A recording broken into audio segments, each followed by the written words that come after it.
오늘 여기 취직 못하면 정말 끝이야. 안녕하세요. 오늘 가사 도우미로 일하러 왔습니다. 아니야. 왜 당신이 여기에? 이 집이 맞아. 그 집이야. 10년 전 그날 저였어요. 그날은 한 번도 잊은 적이 없어요. 당신들 대체 뭐야? 도대체 나한테 왜 이러는 거야? 사연 들으시기 전에 구독과 좋아요 부탁드립니다. 이 채널이 오래도록 따뜻한 이야기를 이어갈 수 있는 힘이 됩니다. 그럼 오늘 이야기 시작하겠습니다. 비가 내리는 저녁이었습니다. 하늘은 잿빛으로 무겁게 가라앉아 있었고 골목길 곳곳에는 빗물이 고여 있었어요. 반지하 골목을 걷는 하연의 발걸음은 무거웠습니다. 30살, 아직 젊다고 할 수 있는 나이였지만 하연의 얼굴에는 지친 흔적이 역력했어요. 한 손에는 낡은 비닐우산을 들고 있었고 다른 한 손으로는 하온이의 작은 손을 꼭 잡고 있었습니다. 엄마, 배고파요. 하온이가 가느다란 목소리로 말했어요. 하연은 아이를 내려다보며 억지로 미소를 지었습니다. 조금만 참아, 하온아. 집에 가서 맛있는 거 해줄게. 하지만 하연의 마음속은 불안으로 가득 차 있었어요. 냉장고에 남은 건 달걀 2개와 김치뿐이었습니다. 오늘도 유치원에서 연락이 왔어요. 석 달째 밀린 원비를 이번 주 안에 내지 않으면 하온이를 더 이상 받을 수 없다는 통보였습니다. 집주인은 어제 문자로 이번 달 월세를 내일까지 입금하지 않으면 계약을 해지하겠다고 경고했어요. 하연은 숨을 헐떡였습니다. 가슴이 답답하고 숨이 제대로 쉬어지지 않았어요.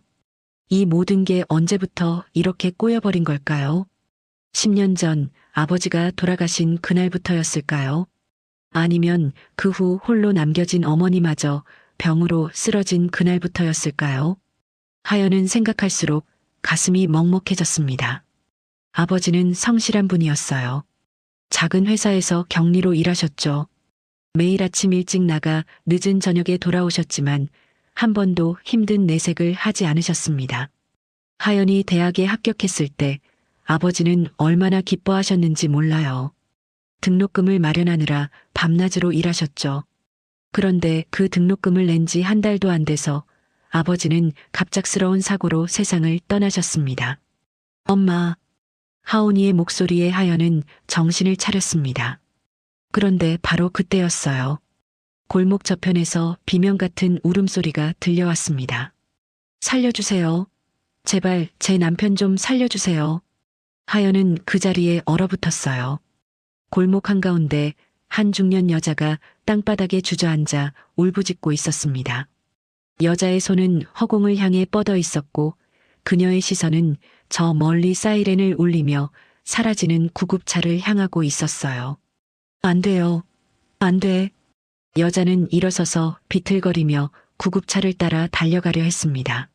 하지만 다리에 힘이 풀려 다시 쓰러졌어요. 지나가던 사람들이 여자를 부축했지만 여자는 계속해서 울부짖었습니다. 그 울음소리는 빗소리를 뚫고 골목 전체에 울려 퍼졌어요. 하연은 그 모습을 보며 숨이 멎는 것 같았어요. 그 울음소리가 너무나 익숙했기 때문입니다. 10년 전 병원 응급실 앞에서 하연 자신이 울던 그 울음과 똑같았어요. 아버지가 실려갔던 그날 하연도 저렇게 땅바닥에 주저앉아 울부짖었습니다. 아무도 자신의 말을 들어주지 않았고 아버지는 차가운 시신이 되어 돌아왔어요. 하연의 눈앞에 그날의 장면이 떠올랐습니다. 로펌 건물 앞 도로였어요. 아버지는 그곳에서 차에 치였습니다. 경찰은 아버지에게 책임이 있다고 했어요. 갑자기 도로로 뛰어들었다는 겁니다. 하지만 하연은 믿을 수 없었어요. 아버지는 그럴 뿐이 아니었으니까요. 무언가 잘못된 게 분명했지만 20살이었던 하연에게는 아무것도 할 수 있는 게 없었습니다. 엄마, 하온이가 불안한 얼굴로 하연을 올려다봤습니다. 하연은 고개를 저으며 아이의 손을 더욱 꼭 쥐었어요. 괜찮아, 하온아. 우리 빨리 가자. 집으로 돌아온 하연은 젖은 옷을 벗으며 휴대폰을 확인했습니다. 문자 하나가 와 있었어요. 구인 공고를 올렸던 중개업체에서 온 연락이었습니다. 오늘 저녁 강남 대저택에서 가사도우미 시험 근무 있어요. 당장 오실 수 있으면 연락 주세요. 급해요. 하연은 떨리는 손으로 전화를 걸었습니다. 상대방은 바로 받았어요. 네, 지금 바로 올 수 있어요. 그럼 주소 보내드릴게요. 7시까지 오셔야 합니다. 늦으시면 안 돼요. 알겠습니다. 꼭 갈게요. 전화를 끊고 시계를 보니 이미 6시였어요. 시간이 촉박했습니다. 하연은 하온이를 데리고 다시 집을 나섰어요. 아이를 맡길 곳이 없었기 때문입니다. 친척도 없었고 친구들도 하나둘 연락이 끊긴 지 오래였어요. 엄마, 어디 가요? 중요한 곳이야, 하온아. 엄마 옆에서 조용히 있어야 해. 알았지? 하온이는 고개를 끄덕였습니다. 아이는 엄마가 힘들다는 걸 어린 나이에도 느끼고 있었어요. 지하철을 타고 강남역까지 간 뒤 다시 버스를 타고 언덕 위로 올라갔어요. 빗속에서 찾아간 그곳은 높은 담장으로 둘러싸인 대저택이었습니다. 담장 너머로 보이는 저택은 마치 다른 세상처럼 느껴졌어요. 하연이 살던 반지하와는 너무나 다른 곳이었습니다. 하연은 숨을 고르며 초인종을 눌렀어요. 오늘 이 일자리 못 잡으면 끝이야. 하연은 속으로 되뇌었습니다. 이 일을 잡지 못하면 내일 당장 길거리에 나앉을지도 몰랐어요. 하온이를 유치원에 보낼 수도 없었고 밀린 공과금도 낼 수 없었습니다. 더 이상 버틸 여력이 없었어요. 문이 열렸습니다. 관리인으로 보이는 남자가 나타나 하연과 하온이를 보더니 잠시 당황한 표정을 지었어요. 아이를 데려오셨네요? 죄송합니다. 맡길 곳이 없어서요. 조용히 시키겠습니다. 절대 방해 안 될 거예요. 관리인은 잠시 망설이더니 고개를 끄덕였습니다. 들어오세요. 하지만 아이가 떠들면 곤란합니다. 네, 알겠습니다. 감사합니다. 하연은 하온이의 손을 꼭 잡고 저택 안으로 들어갔어요. 현관문을 넘어서는 순간 하연은 알 수 없는 이상한 기분이 들었습니다. 이 집이 왠지 낯설지 않은 것 같았어요. 하지만 처음 와보는 곳인데 그럴 리 없었습니다. 현관 안은 넓고 깨끗했어요. 대리석 바닥이 반짝거렸고 벽에는 고급스러운 그림들이 걸려 있었습니다. 복도 저편에서 발소리가 들려왔어요. 한 여자가 천천히 다가왔습니다. 40 초반으로 보이는 단정한 옷차림의 여자였어요. 하지만 여자의 얼굴은 창백했고 눈가에는 깊은 그늘이 드리워져 있었습니다. 여자가 하연의 얼굴을 보는 순간이었어요. 여자는 그 자리에서 굳어버렸습니다. 입을 막고 눈을 크게 뜨더니 갑자기 오열하기 시작했어요. 아니야, 아니야, 왜 당신이 여기? 여자는 뒤로 물러서며 고개를 저었습니다. 손이 떨리고 있었고 얼굴은 더욱 하얗게 질려 있었어요. 그리고는 방으로 뛰어들어가 문을 닫아버렸습니다. 쿵소리와 함께 문이 잠기는 소리가 들렸어요. 하연은 얼떨떨한 표정으로 관리인을 바라봤습니다. 제가 뭘 잘못했나요? 관리인은 난처한 표정을 지으며 말했어요. 여사님이 좀 예민하신 날이라 죄송합니다. 잠시만 기다려 주시겠습니까? 하연은 불안감이 커졌습니다. 무언가 잘못된 것 같았어요. 저 여자는 왜 자신을 보고 그렇게 놀란 걸까요? 하연은 저 여자를 본 적이 없었습니다. 하지만 여자의 반응은 마치 하연을 아는 사람처럼 보였어요. 하온이가 하연의 치마를 잡아당기며 속삭였습니다. 엄마, 무서워요. 하연은 아이를 안아올리며 등을 토닥였어요. 괜찮아, 하온아. 엄마가 여기 있잖아. 하지만 하연 자신도 불안했습니다. 이 집에는 뭔가 이상한 기운이 감돌고 있었어요. 설명할 수 없는 무거운 공기가 저택 전체를 감싸고 있었습니다. 하연은 왠지 모를 두려움을 느꼈지만 돌아갈 수는 없었어요. 이 일을 놓치면 정말 끝이었으니까요. 관리인은 난처한 표정으로 복도 끝을 바라보다가 작게 한숨을 쉬었습니다. 잠시만 기다려주세요. 제가 여사님께 말씀드려 볼게요. 관리인이 사라진 뒤 하연은 현관에 서서 주변을 둘러봤어요. 넓은 거실이 보였습니다. 천장은 높았고 샹들리에가 은은한 빛을 내뿜고 있었어요. 하지만 이상하게도 집안은 따뜻한 느낌이 들지 않았습니다. 오히려 차갑고 냉랭한 기운이 감돌고 있었어요. 하온이가 엄마 품에서 고개를 들며 속삭였습니다. 엄마, 여기 이상해요. 쉬, 조용히 해야 해, 하온아. 하연은 아이를 달래며 복도를 따라 천천히 걸었어요. 벽에는 액자들이 걸려 있었습니다. 대부분 풍경화였지만 그 사이에 낯익은 로고가 보였어요. 하연은 그 로고를 보는 순간 가슴이 철렁 내려앉았습니다. 저건 그때 그 회사, 10년 전 아버지가 다니던 회사의 로고였어요. 하연은 그 로고를 잊을 수가 없었습니다. 아버지 사고 이후 회사 측은 아무런 책임도 지지 않았어요. 오히려 아버지에게 책임을 떠넘기려 했죠. 변호사들은 차갑게 말했습니다. 아버지가 갑자기 도로로 뛰어들었다고, 그러니 회사는 아무 잘못이 없다고요. 하연은 떨리는 손으로 벽의 액자를 가까이 들여다봤어요. 분명했습니다. 그 회사가 맞았어요. 하지만 왜 이 집에 그 회사 로고가 걸려 있는 걸까요? 하연의 머릿속이 복잡해졌습니다. 하연 씨?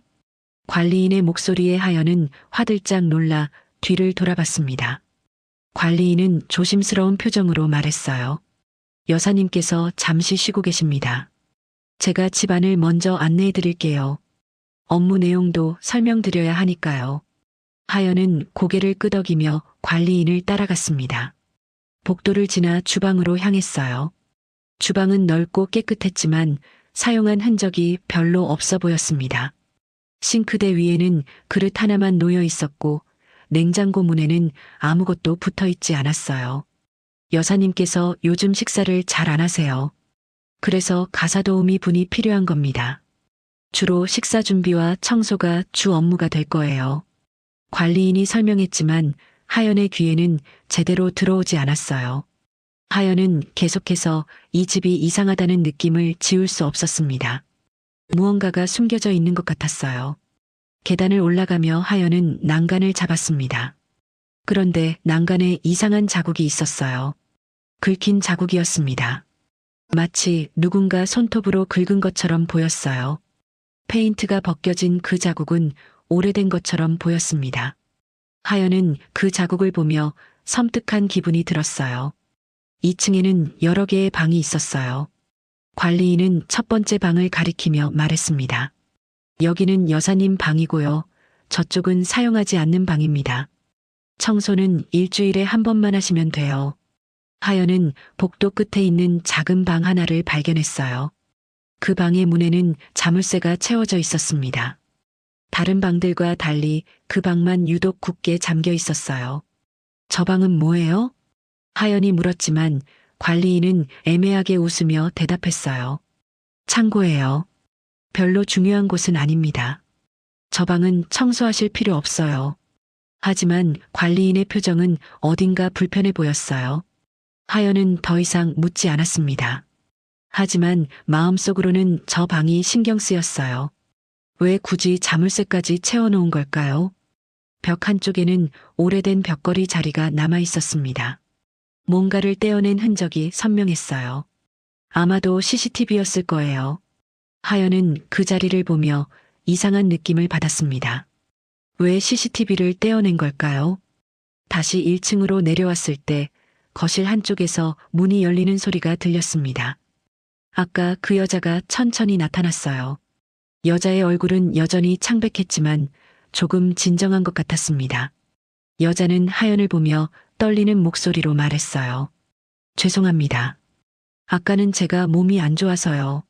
하연은 조심스럽게 고개를 숙였습니다. 괜찮습니다. 제가 갑자기 와서 놀라게 해드린 것 같아요.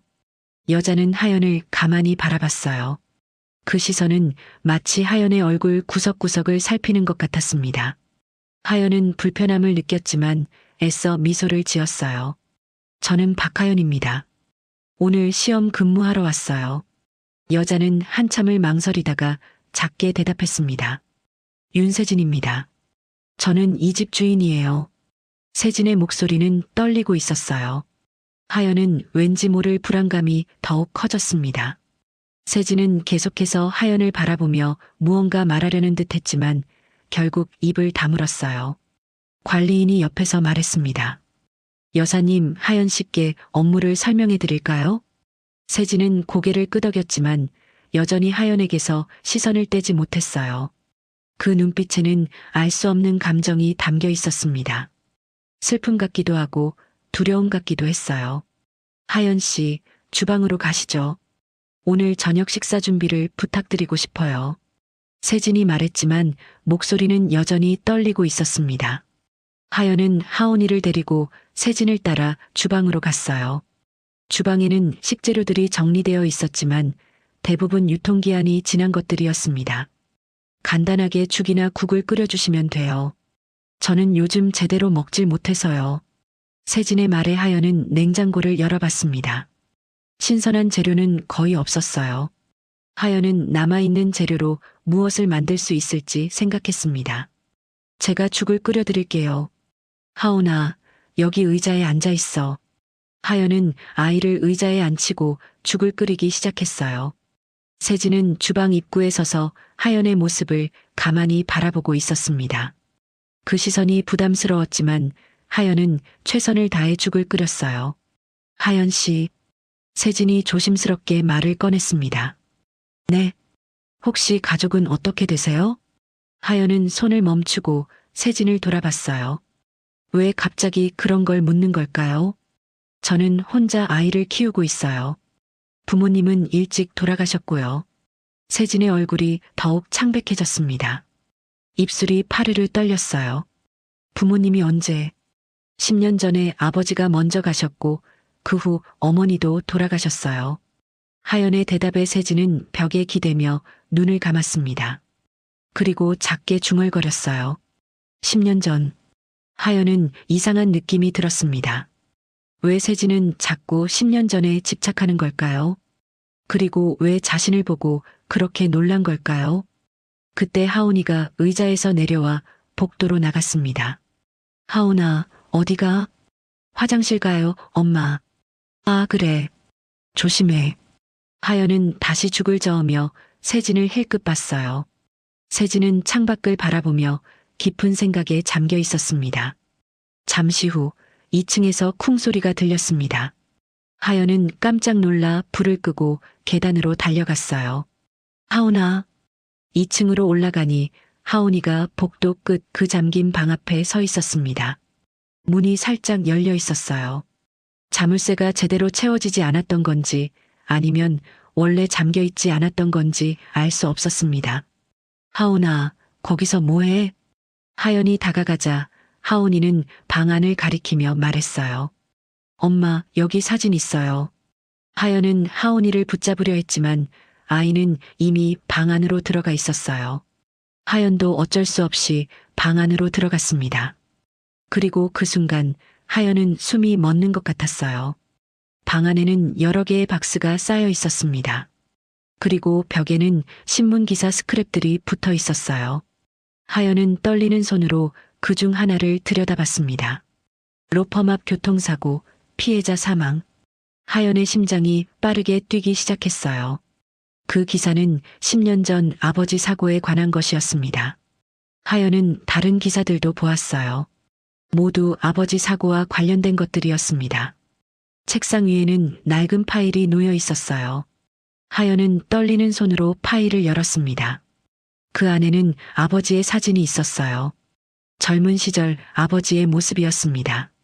그리고 그 옆에는 피해자 측 과실 60% 가능성이라고 적힌 메모가 있었습니다. 하연은 다리에 힘이 풀려 주저앉았어요. 이 집이 바로 그 집이었습니다. 10년 전 아버지를 죽인 사람들의 집이었어요. 수납장을 열어보니 블랙박스 껍데기가 있었습니다. 그리고 그 옆에는 로펌 로고가 찍힌 합의 문서 초안들이 가득했어요. 하연은 그 문서들을 하나하나 넘겨봤습니다. 문서에는 아버지의 이름이 적혀 있었고 과실 비율을 조작하려 했던 흔적들이 고스란히 남아 있었어요. 그때 책상 한쪽에서 작은 메모지가 눈에 띄었습니다.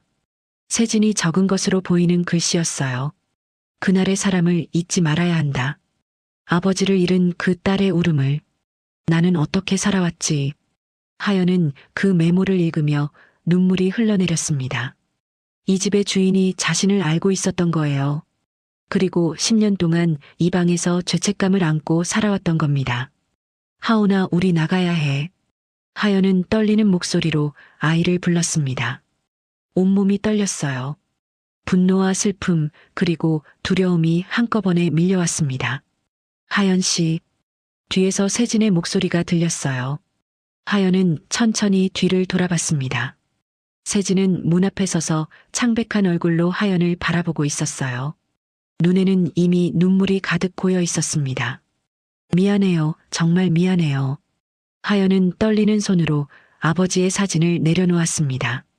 세진은 문 앞에서 무릎이 꺾이듯 주저앉으며 계속 울고 있었어요. 당신이 그때 그 사람이에요?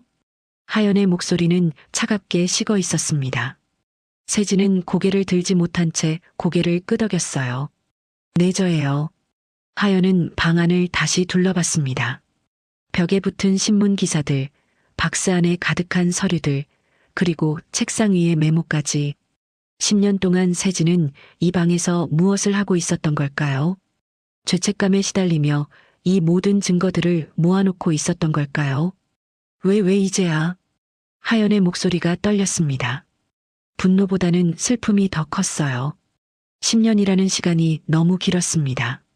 아버지는 돌아오지 않았고 어머니도 슬픔을 이기지 못하고 세상을 떠났어요. 그리고 하연은 혼자 남아 이렇게 힘겹게 살아왔습니다. 세진은 얼굴을 가리고 흐느꼈습니다. 용기가 없었어요. 당신을 찾을 용기도, 진실을 밝힐 용기도 없었어요. 하연은 책상 위의 서류들을 다시 들여다봤습니다. 로펌 이름이 적힌 문서들이 보였어요. 최윤혁 변호사 사무실. 하연은 그 이름을 기억했습니다. 아버지 사고 당시 상대 측 변호사였던 사람이에요. 이 로펌이 그때 그곳이죠? 세진은 고개를 끄덕였습니다. 네, 제 남편이 그곳 변호사예요. 하연은 숨이 막히는 것 같았어요. 그렇다면 이 모든 게 계획된 것이었단 말인가요? 아버지의 죽음을, 과실을 조작한 것을, 모든 증거를 숨긴 것을 남편분이 다 알고 있었던 거예요? 세진은 대답하지 못했습니다. 그 침묵이 곧 대답이었어요. 하연은 주먹을 쥐었습니다. 손톱이 손바닥을 파고들었지만 아프지 않았어요. 하온이가 엄마 옆에서 불안한 표정으로 서 있었습니다. 엄마, 우리 집 가요. 하연은 아이를 안아 올렸습니다. 그리고 세진을 향해 말했어요. 저는 진실이 알고 싶어요. 우리 아버지가 정말 잘못한 게 있었는지 아니면 당신들이 거짓말을 한 건지. 세진은 고개를 들어 하연을 바라봤습니다. 눈은 붉게 충혈되어 있었고 얼굴은 눈물로 범벅이 되어 있었어요. 말씀드릴게요. 다 말씀드릴게요. 그날 무슨 일이 있었는지. 세진은 떨리는 목소리로 이야기를 시작했습니다. 10년 전 하연 씨 아버지는 로펌에 찾아오셨어요. 회사에서 억울한 일을 당하셨다며 도움을 요청하러 오신 거였어요. 하연은 세진의 말을 듣며 가슴이 무너지는 것 같았습니다. 아버지는 도움을 요청하러 간 거였어요. 억울함을 풀기 위해서요. 하지만 로펌에서는 차갑게 대했어요. 일반 민원이라며 나가라고 했죠. 보상도 불가능하다고 했고요. 세진의 목소리는 점점 작아졌습니다. 그때 누군가가 말했어요. 따님, 대학 등록금은 환불받으셨다면서요. 라고 그 말을 듣고 하연 씨 아버지는 완전히 무너지셨어요. 하연은 눈물이 흘러내리는 것을 느꼈습니다. 아버지는 자신을 위해 그렇게 노력하셨던 거예요. 등록금을 마련하려고 밤낮으로 일하셨고 회사에서 억울한 일을 당하자 직접 로펌까지 찾아가셨던 겁니다. 그 후 아버지는 로펌 건물 앞 길가에 멍하니 서 계셨어요. 절망에 빠져서 제어력을 잃으신 것 같았어요. 세진은 말을 이어갔습니다. 저는 그날 제 동생 차를 몰고 있었어요. 로펌으로 남편을 데리러 가는 길이었죠. 그런데 길가에 서 계신 분을 보고 깜짝 놀랐어요. 그분이 도로 쪽으로 비틀거리는 것처럼 보였거든요. 하연은 숨을 죽이고 세진의 말을 들었습니다. 저는 놀라서 핸들을 잘못 잡았어요. 차가 요동쳤고 그 순간 하연 씨 아버지와 부딪혔어요. 세진은 더 이상 말을 잇지 못하고 울음을 터뜨렸습니다. 하연은 그 말을 듣고 온몸이 얼어붙는 것 같았어요. CCTV는요? 하연이 물었습니다. 세진은 고개를 저었어요. 그날 사고 현장을 찍은 CCTV 한 대가 사라졌어요. 남편이 어떻게 했는지는 모르겠지만 그 영상이 없어지면서 모든 게 바뀌었어요. 하연은 주먹을 쥐었습니다. 증거를 없앴던 거예요. 진실을 숨기기 위해서요. 사고는 제 잘못이었어요. 하지만 남편은 하연 씨 아버지께 책임을 돌렸어요. 피해자 과실 60%라고 갑자기 도로로 뛰어들었다고. 세진의 목소리는 떨리고 있었습니다. 저는 그날 이후로 단 하루도 편히 잠들지 못했어요. 병원 앞에서 울던 하연 씨의 모습이 매일 밤 꿈에 나타났어요. 20살밖에 안 된 어린 딸이 아버지를 잃고 그렇게 울부짖던 모습을. 하연은 눈을 감았습니다. 그날의 기억이 떠올랐어요. 차가운 응급실 복도, 의사의 차가운 목소리, 그리고 시신이 된 아버지. 하연은 그날 이후로 세상이 무너졌습니다. 죄송해요. 정말 죄송해요. 세진은 계속 사과했지만 하연은 아무 말도 할 수 없었어요. 분노해야 할지, 슬퍼해야 할지, 아니면 이 모든 상황을 어떻게 받아들여야 할지 알 수 없었습니다. 하온이가 엄마의 얼굴을 올려다보며 물었어요. 엄마, 왜 울어요? 하연은 아이를 꼭 안으며 눈물을 닦았습니다. 괜찮아, 하온아. 엄마 괜찮아. 하지만 괜찮지 않았어요. 10년 동안 억울하게 살아온 시간들이, 아버지의 이름에 씌워진 누명이, 모든 것이 괜찮지 않았습니다. 하연은 세진을 바라보며 말했습니다. 당신 남편은 어디 있어요? 세진은 떨리는 목소리로 대답했어요. 지금은 출장 중이에요. 모레 돌아와요. 하연은 고개를 끄덕였습니다. 그럼 돌아오시면 만나고 싶어요. 직접 들어야겠어요. 어떻게 우리 아버지를 그렇게 만들었는지. 세진은 고개를 숙였습니다. 알겠어요. 만나게 해드릴게요. 하연은 하온이를 안고 방을 나왔습니다. 복도를 걸으며 하연은 이 집의 모든 것이 달리 보였어요. 벽에 걸린 그림들, 깨끗한 대리석 바닥, 값비싼 가구들. 이 모든 게 아버지의 희생 위에 세워진 것처럼 느껴졌습니다. 계단을 내려가며 하연은 생각했습니다. 이제 어떻게 해야 할까요? 진실을 밝혀야 할까요? 아니면 그냥 이대로 돌아가야 할까요? 하지만 하연은 알고 있었어요. 이대로 끝낼 수 없다는 걸. 아버지의 이름을 되찾아야 한다는 걸. 현관문을 나서는 순간 세진이 뒤에서 불렀습니다. 하연 씨 다시 와주세요. 제발 이야기를 더 나눠요. 하연은 뒤돌아보지 않고 대답했습니다. 생각해 볼게요. 그리고 빗속으로 걸어나갔습니다. 하온이를 꼭 안은 채 하연은 무거운 발걸음을 옮겼어요. 마음속에는 슬픔과 분노, 그리고 복잡한 감정들이 뒤엉켜 있었습니다. 집으로 돌아온 하연은 하온이를 재운 뒤 낡은 서랍장을 열었습니다. 가장 아래 칸에는 아버지의 유품이 담긴 작은 상자가 있었어요. 하연은 그 상자를 꺼내 뚜껑을 열었습니다. 낡은 지갑, 회사 출입증, 그리고 사고 당시 경찰에게서 받은 서류들이 들어 있었어요. 하연은 떨리는 손으로 서류를 펼쳤습니다. 피해자 과실 60% 인정이라는 문구가 선명하게 적혀 있었어요. 아버지 억울하셨죠? 하연은 아버지 사진을 꺼내 들었습니다. 젊은 시절의 아버지는 환하게 웃고 있었어요. 하연이 초등학교에 입학하던 날 찍은 사진이었습니다. 아버지는 언제나 하연을 위해 살았어요. 이틀 후 하연의 휴대폰이 울렸습니다. 세진이었어요. 하연 씨 오늘 오후에 시간 되시나요? 남편이 집에 왔어요. 하연은 가슴이 쿵 내려앉는 것을 느꼈습니다. 드디어 그 사람을 만나는 거예요. 10년 전 모든 걸 조작했던 그 변호사를요. 알겠어요. 2시쯤 갈게요. 전화를 끊고 하연은 깊게 숨을 들이쉬었습니다. 떨렸어요. 하지만 물러설 수 없었습니다. 하온이를 이웃집 아주머니께 잠깐 맡기고 하연은 혼자 대저택으로 향했어요. 대저택 앞에 서자 하연의 심장은 빠르게 뛰었습니다. 초인종을 누르자 곧 문이 열렸어요. 세진이 창백한 얼굴로 서 있었습니다.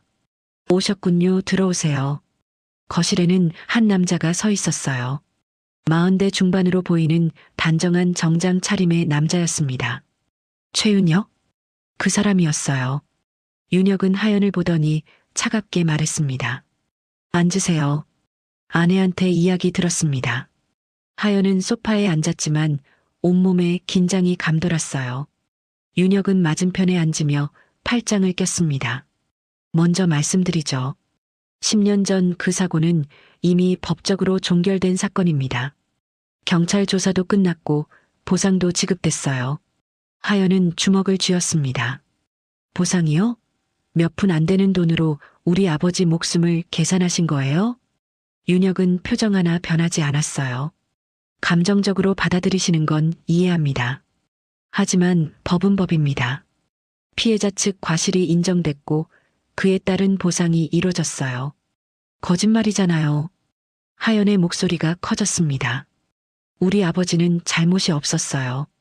로펌에 도움을 요청하러 갔다가 쫓겨났고 절망해서 길가에 서 계셨던 거예요. 그런데 당신들이 차로 치고 증거까지 없애버린 거잖아요. 윤혁의 얼굴이 굳어졌습니다. 증거를 없앴다니 그게 무슨 말입니까? CCTV 영상이요. 사고 현장을 찍은 영상 하나가 사라졌잖아요. 당신이 없앤 거죠? 윤혁은 잠시 침묵했습니다. 그리고 차갑게 말했어요. 그건 기술적인 문제로 복구가 안 됐습니다. 제가 어떻게 한 게 아니에요. 거짓말 마세요. 하연은 일어서며 소리쳤습니다. 당신 부인이 다 말했어요. 당신이 모든 걸 조작했다고. 남아있는 영상들만으로는 우리 아버지가 갑자기 도로로 나간 것처럼 보이게 만들었다고요. 세진이 옆에서 떨리는 목소리로 말했습니다. 윤혁 씨 이제 그만해요. 10년 동안 이렇게 살 수는 없어요. 윤혁은 아내를 날카롭게 쳐다봤습니다. 당신이 뭘 안다고 그래요? 그때 내가 얼마나 힘들었는지 알아요? 알아요. 하지만 그게 거짓말을 해도 되는 이유는 아니에요. 세진의 목소리에는 단호함이 담겨 있었습니다. 윤혁은 한숨을 쉬며 소파에 주저앉았어요. 좋아요, 뭘 원하는 겁니까? 윤혁이 하연을 향해 물었습니다. 하연은 똑바로 윤혁을 바라보며 말했어요. 우리 아버지 이름을 되찾고 싶어요. 아버지는 잘못이 없었어요. 그걸 세상에 알리고 싶어요. 윤혁은 비웃듯 말했습니다. 10년이 지난 사건을 다시 꺼내자고요? 불가능합니다. 이미 종결된 일이에요. 당신이 진실을 말하면 돼요. CCTV 영상을 없앴다는 것, 증거를 조작했다는 것, 그것만 인정하면 돼요. 윤혁은 고개를 저었습니다. 그건 제 커리어를 끝내는 일입니다. 로펌도 끝나고 제 인생도 끝나요. 그걸 왜 제가 해야 합니까? 하연은 눈물이 흘러내렸지만 목소리는 단호했어요. 당신이 우리 아버지 인생을 끝낸 것처럼요? 우리 가족을 무너뜨린 것처럼요? 윤혁은 아무 말도 하지 않았습니다. 세진이 남편에게 다가가 말했어요. 윤혁 씨 우리 아이 생각해봐요. 아이가 알면 뭐라고 할까요? 아빠가 이렇게 살았다는 걸 알면요? 윤혁의 얼굴이 일그러졌습니다. 아이를 끌어들이지 마. 이미 끌어들여진 거예요. 우리가 거짓말 위에서 산 10년이 결국 우리 아이한테도 영향을 미칠 거예요. 세진의 말에 윤혁은 고개를 떨구었습니다. 긴 침묵이 흘렀어요. 하연은 그 침묵 속에서 기다렸습니다. 마침내 윤혁이 입을 열었어요. 시간을 주세요. 생각할 시간을. 하연은 고개를 끄덕였습니다. 일주일 드릴게요. 일주일 후에 다시 올게요.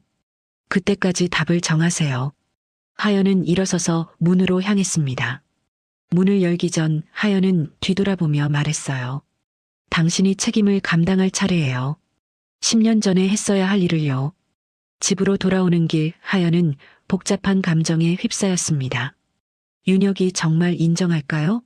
아니면 끝까지 거부할까요? 하연은 알 수 없었어요. 하지만 한 가지는 확실했습니다. 이제 물러설 수 없다는 것. 하온이를 데리러 가는 길, 하연은 하늘을 올려다봤어요. 아버지, 조금만 기다려주세요. 제가 꼭 아버지 이름을 되찾을게요. 일주일이라는 시간이 주어졌습니다. 그 시간 동안 윤혁이 어떤 결정을 내릴지 하연은 초조하게 기다릴 수밖에 없었어요. 하지만 하연은 포기하지 않을 거예요. 아버지를 위해서라면 끝까지 싸울 각오가 되어 있었습니다. 일주일이 지나가는 동안 하연은 불안한 나날을 보냈습니다. 윤혁이 과연 진실을 인정할까요? 아니면 끝까지 부인할까요? 하연은 밤마다 잠을 이루지 못했어요. 그러던 중 사흘째 되던 날 하온이가 열이 나기 시작했습니다. 엄마, 머리 아파요. 하온이는 작은 얼굴이 빨갛게 달아올라 있었어요. 하연은 급히 아이의 이마에 손을 대봤습니다. 뜨겁게 달아오르고 있었어요. 하온아, 괜찮아. 엄마가 약 먹일게. 하연은 해열제를 먹이고 찬물 수건으로 아이의 이마를 식혀줬습니다. 하지만 열은 쉽게 내려가지 않았어요. 오히려 밤이 되자 더 높아졌습니다. 엄마, 추워요. 너무 추워요.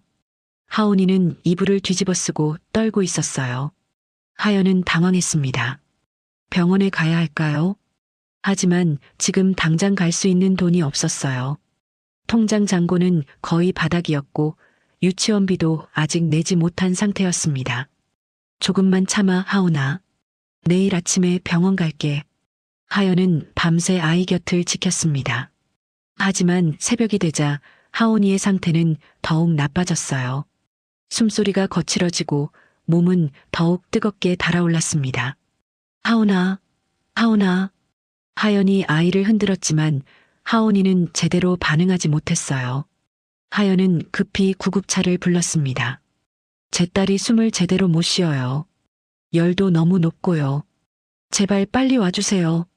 구급차가 도착하고 하온이는 병원으로 실려갔습니다. 하연은 구급차 안에서 아이의 손을 꼭 잡고 있었어요. 하온아, 괜찮을 거야.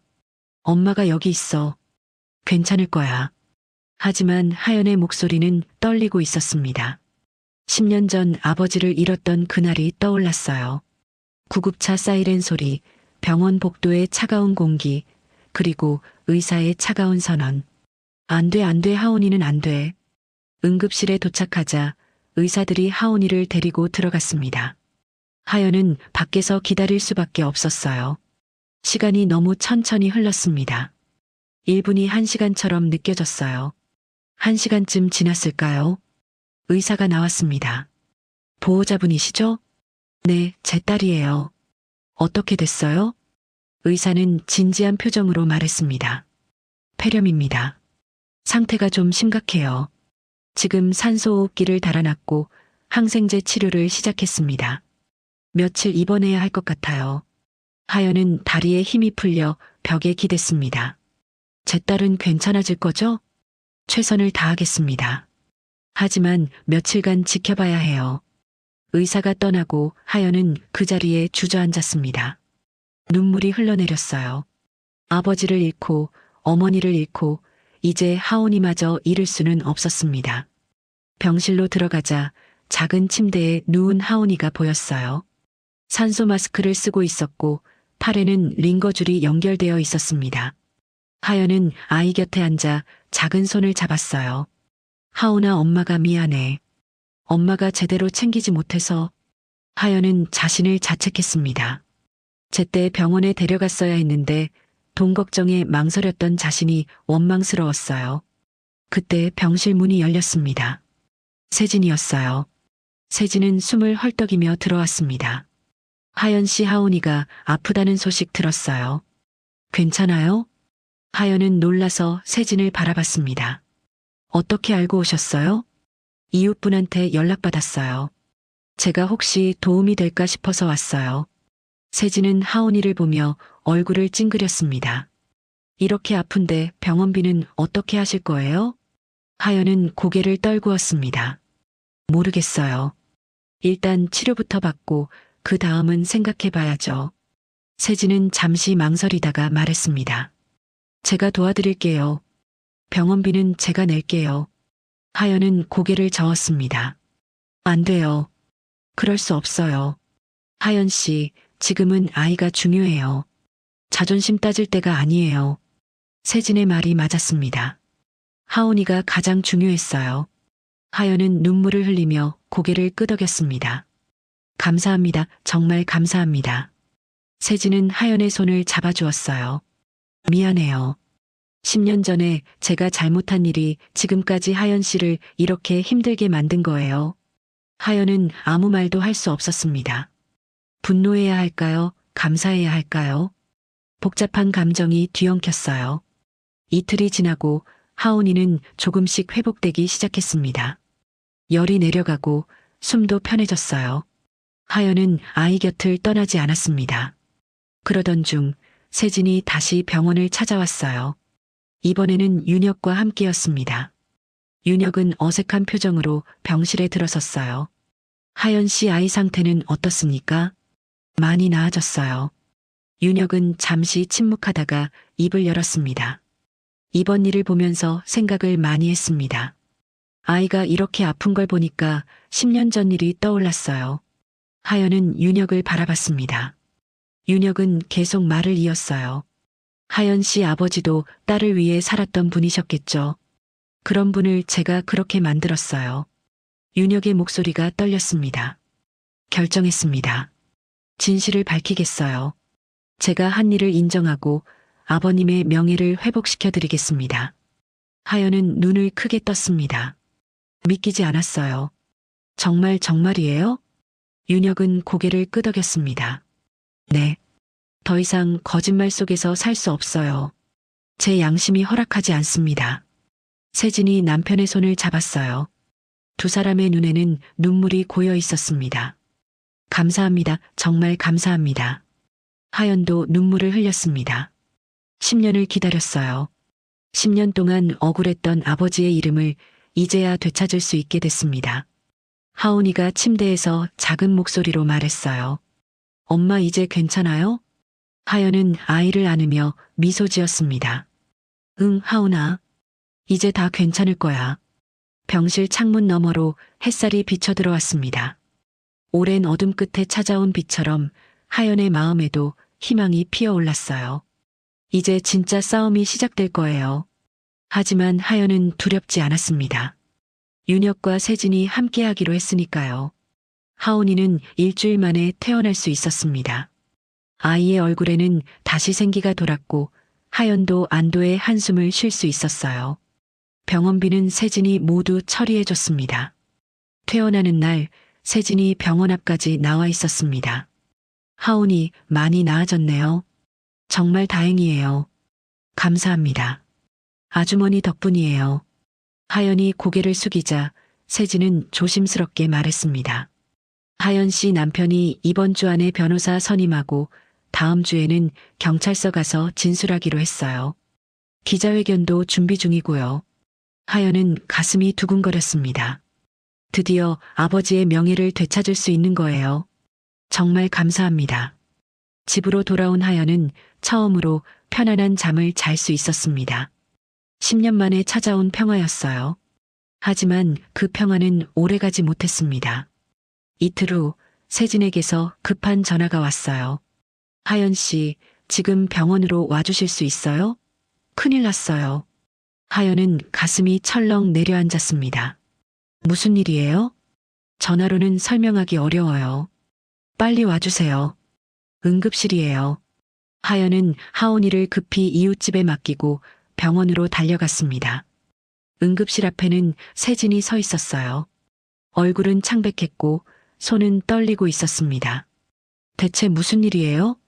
세진은 울먹이는 목소리로 대답했습니다. 남편이 로펌 사람들한테 맞았어요. 뭐라고요? 하연은 믿을 수 없었습니다. 세진은 떨리는 손으로 휴대폰을 꺼내 보여줬어요. 뉴스 기사였습니다.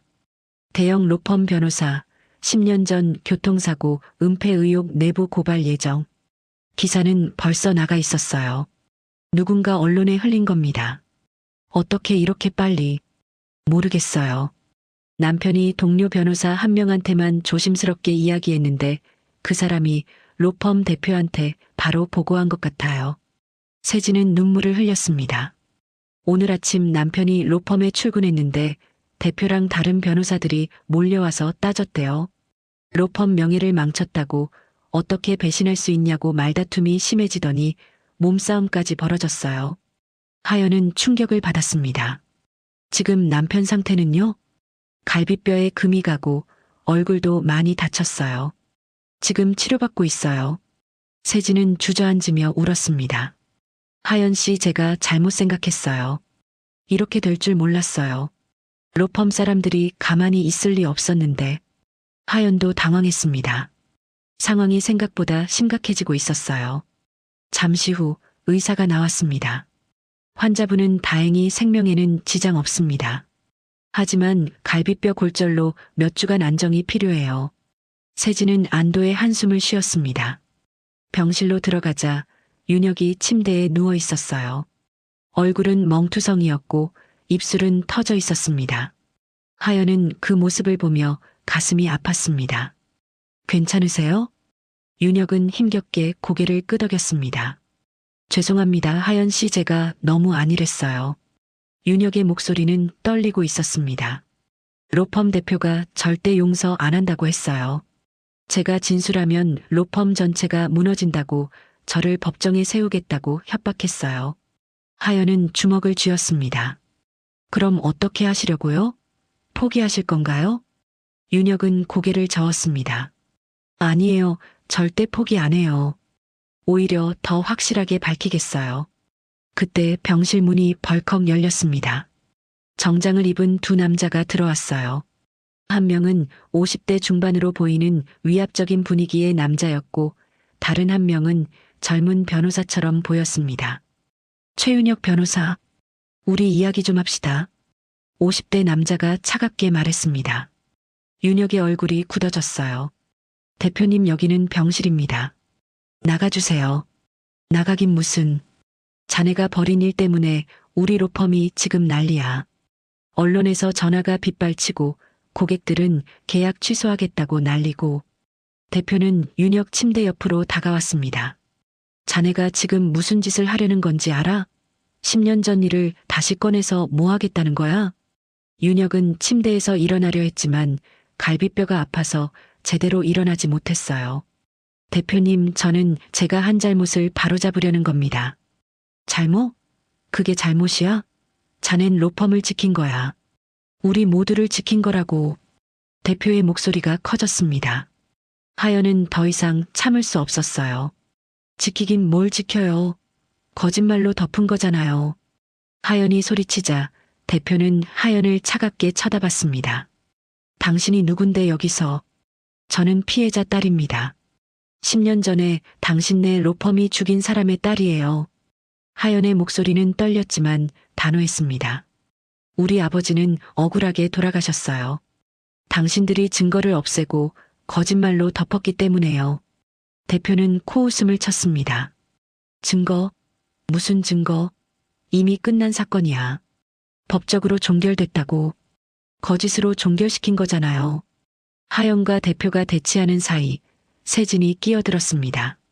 대표님, 나가주세요. 여긴 병실이에요. 당신도 정신 차려. 남편이 지금 무슨 짓을 하려는지 알아? 로펌 망하면 당신 가족도 끝이야. 대표의 협박에 세진은 얼굴이 창백해졌습니다. 하지만 곧 단호하게 말했어요. 상관없어요. 우리는 진실을 밝힐 겁니다. 대표는 비웃으며 돌아섰습니다. 좋아. 그렇게 하고 싶으면 해봐. 하지만 각오는 해도.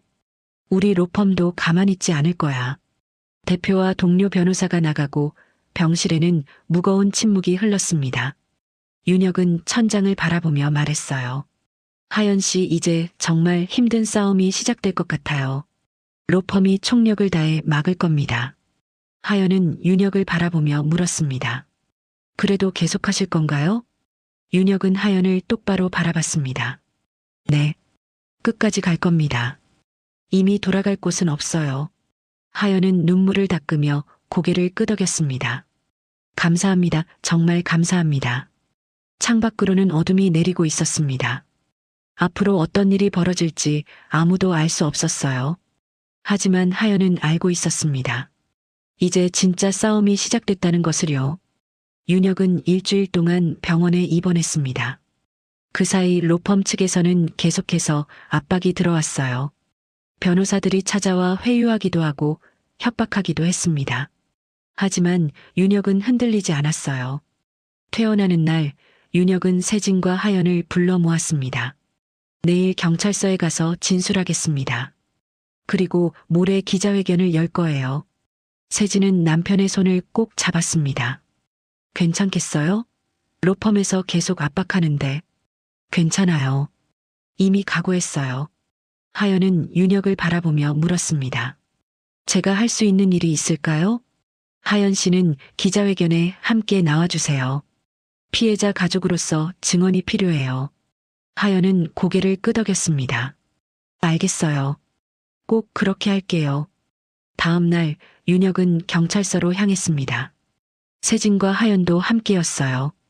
경찰서 앞에는 이미 기자들이 몰려 있었습니다. 기사가 나간 후 언론의 관심이 폭발적으로 쏟아진 거예요.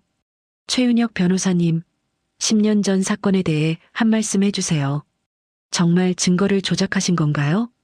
기자들의 질문 공세가 쏟아졌지만 윤혁은 아무 말도 하지 않고 경찰서 안으로 들어갔습니다. 진술은 3시간 동안 이어졌어요. 윤혁은 10년 전 그날의 일을 처음부터 끝까지 자세히 진술했습니다. CCTV 영상을 없앤 일, 증거를 조작한 일, 피해자에게 책임을 떠넘긴 일까지 모두요. 진술을 마치고 나온 윤혁의 얼굴은 창백했지만 어딘가 홀가분해 보였습니다. 드디어 끝났어요. 세진이 남편을 부축했습니다. 수고했어요. 정말 수고했어요. 하연도 윤혁에게 다가가 고개를 숙였습니다. 감사합니다. 윤혁은 쓴웃음을 지었습니다. 이제 시작이에요. 내일 기자회견이 진짜 고비예요. 다음 날 기자회견장에는 수십 명의 기자들이 모여 있었습니다. 카메라 플래시가 끊임없이 터졌어요. 윤혁은 단상 위에 섰고 세진과 하연은 옆에 앉아 있었습니다. 윤혁은 준비해온 원고를 꺼냈습니다. 손이 떨렸지만 목소리만큼은 단호했어요. 저는 오늘 10년 전 제가 저지른 잘못에 대해 사과하기 위해 이 자리에 섰습니다. 기자회견장이 조용해졌습니다. 모든 사람들이 윤혁의 말에 집중했어요. 10년 전 제 아내가 운전하던 차량이 교통사고를 일으켰습니다. 피해자는 박민수 씨였습니다. 박민수 씨는 그날 우리 로펌을 찾아오셨다가 절망에 빠진 상태로 길가에 서 계셨고 제 아내의 차량과 부딪히셨습니다. 윤혁은 잠시 멈췄다가 말을 이었어요. 하지만 저는 진실을 밝히지 않았습니다. 오히려 증거를 조작했습니다. 사고 현장을 찍은 CCTV 영상 한 대를 없애버렸고 남은 영상들만으로 피해자에게 책임을 떠넘겼습니다. 기자들 사이에서 웅성거림이 일었습니다. 피해자 과실 60%라는 결론은 거짓이었습니다. 박민수 씨는 아무 잘못이 없었습니다. 모든 책임은 저희에게 있었습니다. 윤혁의 목소리가 떨렸습니다. 10년 동안 저는 죄책감에 시달렸습니다. 밤마다 악몽을 꿨고 박민수 씨의 딸이 병원에서 울부짖던 모습을 잊을 수가 없었습니다. 윤혁은 하연을 바라봤습니다. 오늘 이 자리에 피해자의 딸 박하연 씨가 함께 계십니다. 하연 씨는 아버지를 잃고 어머니마저 잃으며 혼자서 아이를 키우며 힘겹게 살아왔습니다. 모두 제 잘못 때문입니다. 윤혁은 깊게 고개를 숙였습니다. 진심으로 사과드립니다. 용서를 바랄 자격도 없지만 정말 죄송합니다. 기자회견장은 조용했습니다. 잠시 후 한 기자가 손을 들었어요. 로펌 측에서는 이 사건을 어떻게 보고 있나요? 윤혁은 고개를 들었습니다. 로펌은 저를 배신자라고 부릅니다. 하지만 저는 진실을 밝히는 것이 옳다고 생각합니다. 로펌에서 압박이 있었습니까? 네. 진술을 포기하라는 압박이 있었습니다. 하지만 저는 더 이상 거짓말 속에서 살 수 없었습니다. 다른 기자가 질문했습니다. 피해자 가족분께서는 어떻게 생각하십니까? 모든 시선이 하연에게 쏟아졌습니다. 하연은 떨리는 목소리로 말했어요.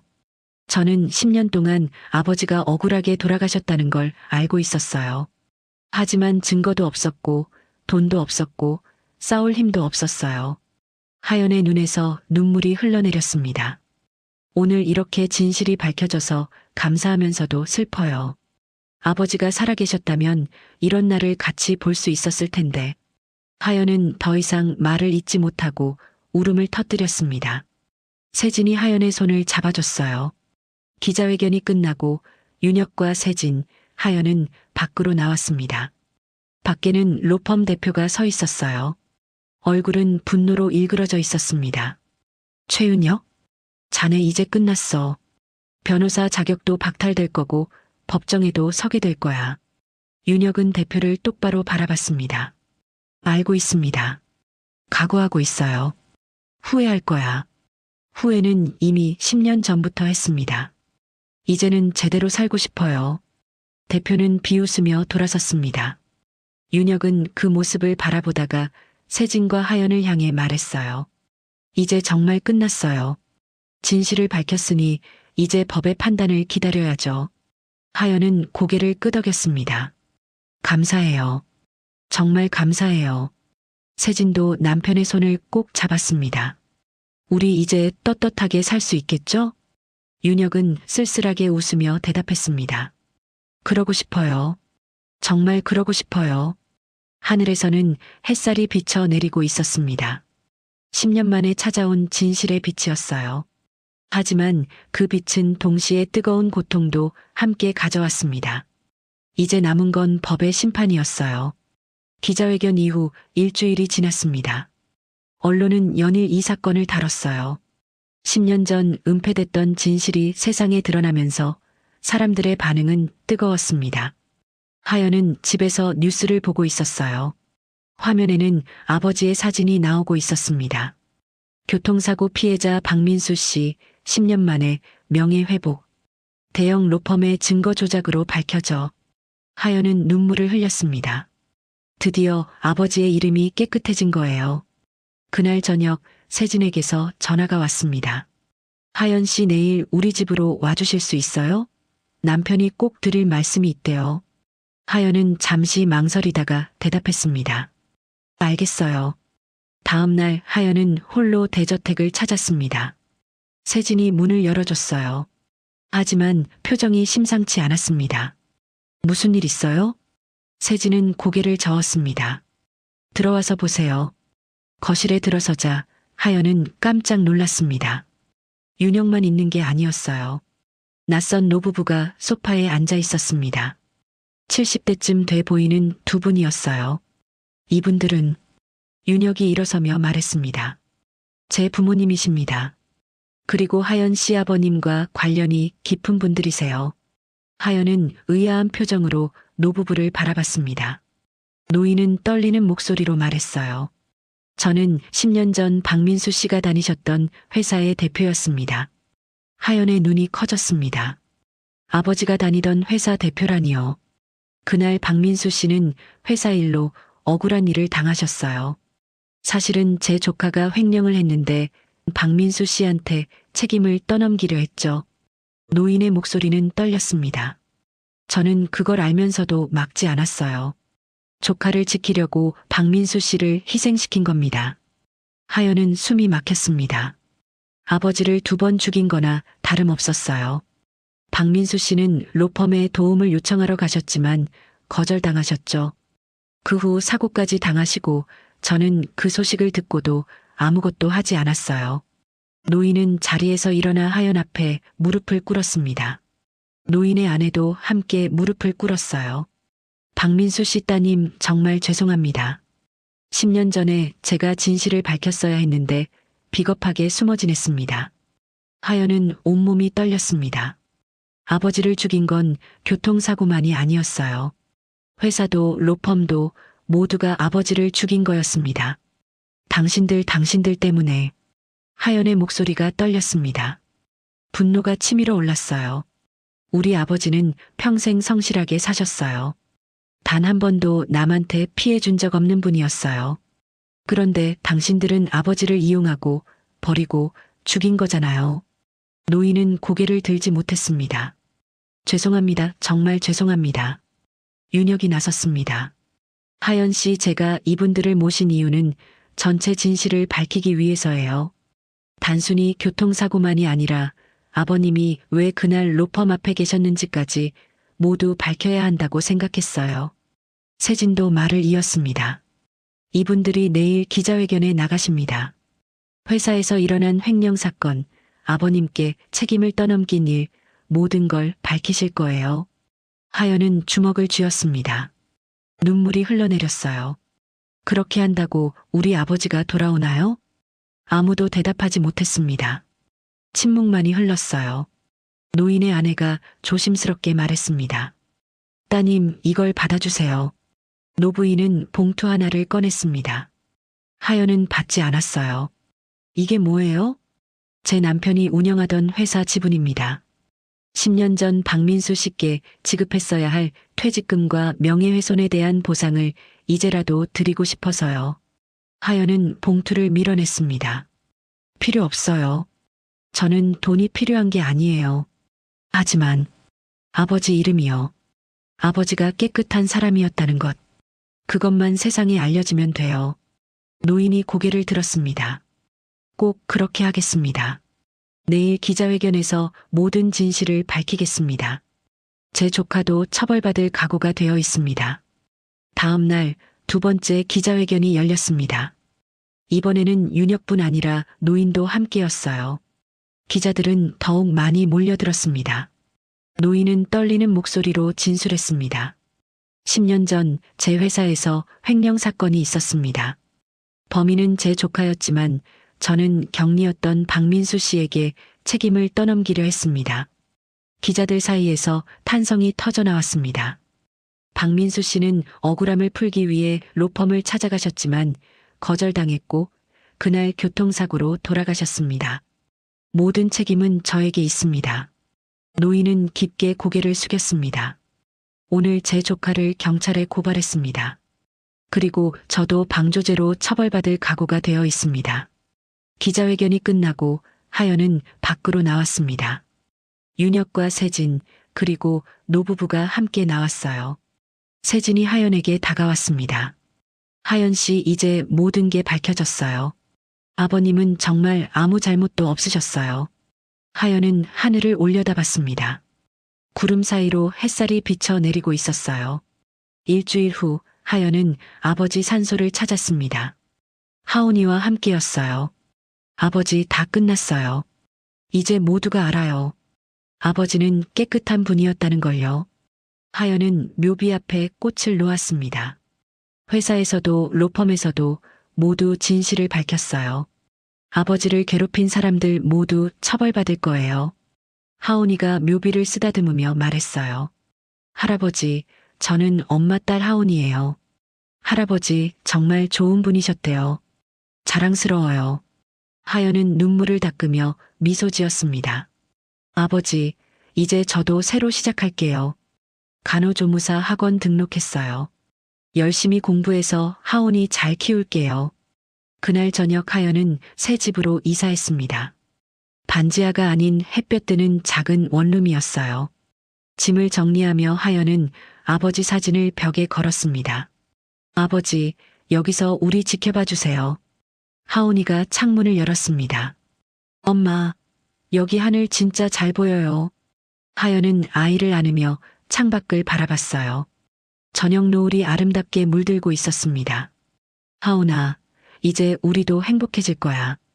응, 할아버지도 기뻐하실 거야. 그치?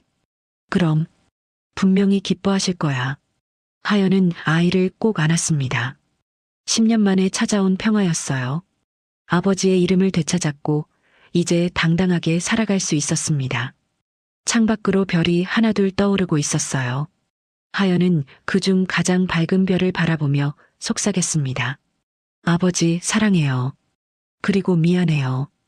이제라도 아버지 이름 되찾아드려서 정말 다행이에요.